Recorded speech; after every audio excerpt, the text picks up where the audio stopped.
Why do some people seem to have ways to live the life they want, spend time with family, and pursue things that make them happy, while others can never seem to find the time to make their dreams become a reality? Why are some people able to grow their business, even in tough environments, while others are floundering or even failing? Why are some people expanding their sphere of influence, while others are just trying to stay afloat with their own poignant message? There's a competitive advantage that some of the world's most unlikely success stories have in common. It's the judicious use of a resource that increases sales, retains jobs, builds local economies, and improves people's quality of life. And it's probably less costly than you think. Hello, my name is René Banglesdorf, founder of the Clear Skies Club, author of the book Crushing Mediocrity, and seasoned aircraft broker as the CEO of Charlie Bravo Aviation. Welcome to my brand new workshop entitled The 40,000-Foot Game Changer. In this first video, you're going to discover the power of using a well-kept secret, a competitive differentiator for creating more time, more influence, and more peace in your life or business. This is going to open your eyes to the benefits and relative affordability of private aviation. It is not just for the ultra-rich and famous. It is for regular leaders with a vision for significance. So if you're a small or mid-sized business owner, but aren't growing as much as you want to in an expanding economy, or you're an influencer trying to spread your message without spreading yourself too thin, stay with me, because you're going to discover how the world's most successful business leaders wisely use private aviation to expand their influence and substantially grow their profits. The goal of this series is simple: to help you expand your business or influence without sacrificing what's most important. Plus, I'm going to show you how to use private aviation as a competitive differentiator without burning through profits like jet fuel. The more you can balance time, profitability, and business or personal goals, the more impact and significance your life can have. Are you ready to be more successful and more significant? And can you agree that being more successful would actually allow you to have more significance? Before we dig in, I've got to warn you about something that's critically important. And not paying attention to this will virtually guarantee you're going to be stuck in commercial airports, waiting for connections, listening to crying kids, and losing sleep. It's what had you hanging on to the fax machine when you needed to be using a computer, and maybe even why you hesitated to upgrade to a smartphone just a few years ago. I call this a martyr mindset. Using technology or a private plane is not about blowing money you could use on something more noble. In order to move ahead, you must have an open mind that using private aviation is like technology. It maximizes two of your most precious assets, time and brain space, so that you can deliver more of whatever it is that makes you brilliant. You're going to have to get rid of that martyr mindset. I'm sure you'll agree, trying to build a business, spread an important message, or introduce a life-saving disruptor isn't easy. It comes with its challenges. You may have encountered seemingly insurmountable business obstacles. You might have a tight schedule, which is compounded by overcrowded roads and inconvenient airline schedules. You may have family issues that need your attention right now. If you are a world changer at any level, there is no way to accommodate everything you need to do, let alone what you want to do the most. We've all used the line, "If only there were more hours in the day," or "I'd happily do that if I could, but my schedule or other commitments just won't allow it." And sometimes we actually mean, from the bottom of our hearts, that we would do it if we could. That's why in this video, I am going to bust the myth that says you're selfish if you spend money on what some perceive as a luxury, when you could be investing that same money to help all the starving kids in Africa, the homeless on your city streets, or even your shareholders' bottom line. It's just not true. And in the next video, I'm going to show you how you can actually afford it. There are thousands of amazing success stories using private flight as a competitive resource. But in this first video, I'm just going to share a few examples of how people over the years have used private aviation affordably and sensibly to improve their quality of life, increase their profitability, and expand their influence. And how you can too. Maybe you've never flown privately, but have gotten increasingly frustrated with spending countless hours trying to be productive while stuck in Terminal 3 of some random airport. Or maybe you've chartered a plane once before for a special occasion, but felt like it was a once-in-a-lifetime extravagance.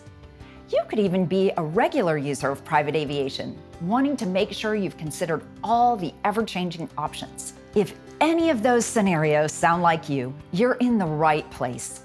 Because at the end of video 1, you'll understand how private aviation can be your go-to secret weapon. I'm talking about this because I see so many people who have an important message to share or business to lead, and they spend more time dealing with travel frustrations than presenting or expanding the things that matter most. I've felt this way almost my entire life, and it started where lots of great things begin, at our grandparents' house. I loved my pop-up. He was a war hero with a soft heart, but it was Nana who was a role model for me. Nana was prepared. She was smart. She was ambitious. Nana served as the executive secretary of a powerful Atlanta CEO, and he paid her well enough that she could buy a used Mercedes, which she used on Sundays to go to church. Otherwise, that army green Mercedes with the cream leather interior remained under the carport while she walked to the corner, waited for the city bus, crowded on to get downtown with other people. I always thought it was strange that she would wait in the rain or wind for the scheduled arrival, change buses at the depot, and get off 3 blocks from Rich's headquarters to walk in her high heels to the office. She had a car she had earned. She had a garage spot at work, but she had that martyr mentality I mentioned earlier. Nana served as the president of the Atlanta Professional Secretaries Association, and she didn't want to seem pretentious. I know she missed dinners waiting on delayed buses. She missed playing paper dolls with me more than one time. And worse, I can't imagine how many more women she would have inspired or empowered if she had used her resources for their good instead of worrying about what they thought of her private transportation.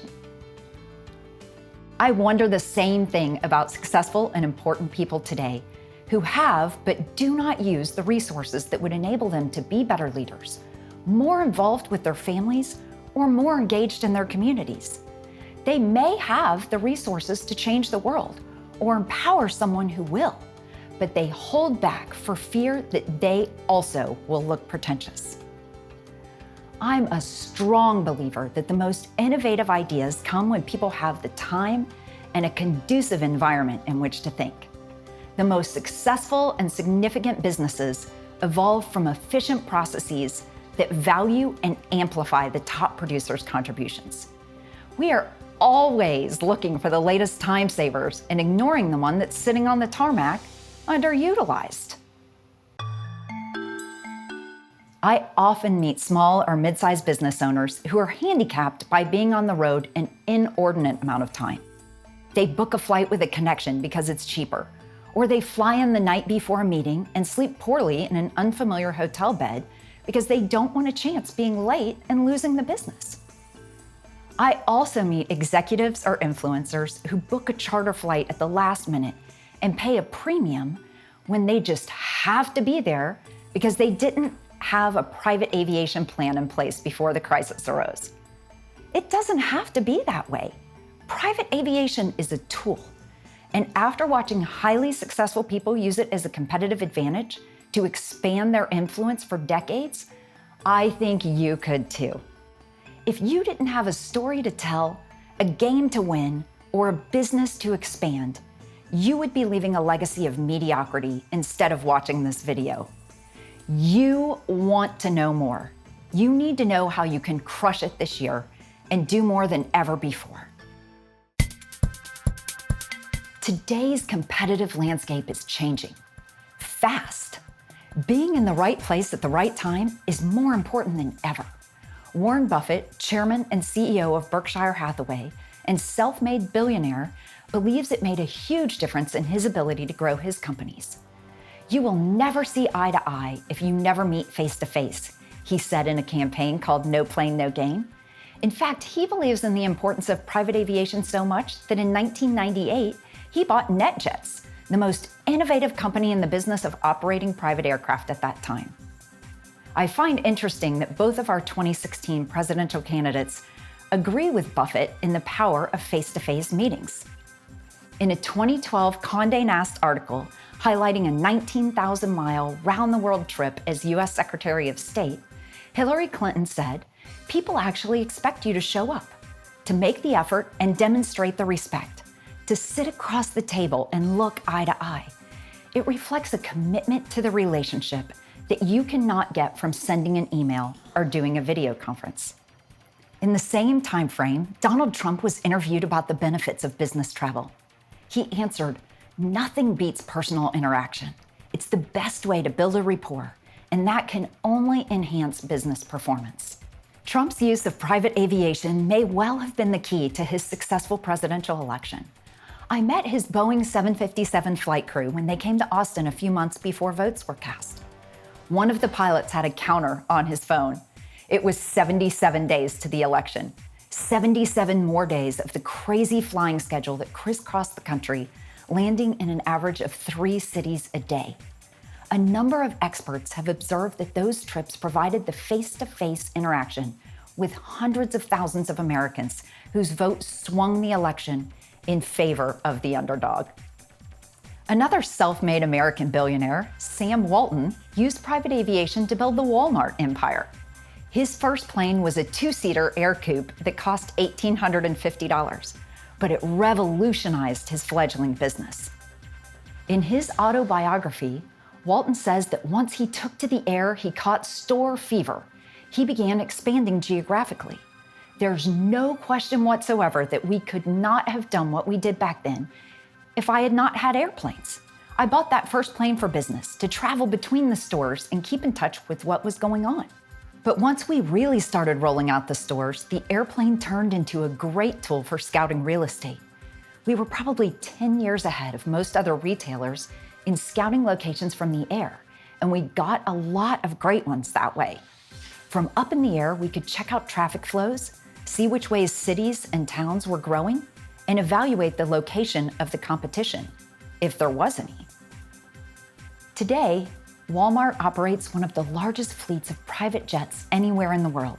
And Walmart provides a classic example of middle management using business aviation as a business tool. Walmart jets do a lot of one-day trips with entire teams as passengers, often with multiple destinations. That is efficient, and efficiency is a competitive differentiator. You may not have presidential aspirations or want to build one of the largest companies in the world. You may not want a Boeing 757 with your name emblazoned on the side, or to have a fleet of 50 jets. But if you have any desire to break a record, break a glass ceiling, or break down a competitor, you should look to the skies. There are hundreds of other stories of companies growing, expanding geographically, or increasing profits with the use of private aviation. They all started with one flight on one plane. A friend I'll call Jill is a financial advisor with several offices around Texas. She has signed up for a local service called Rise.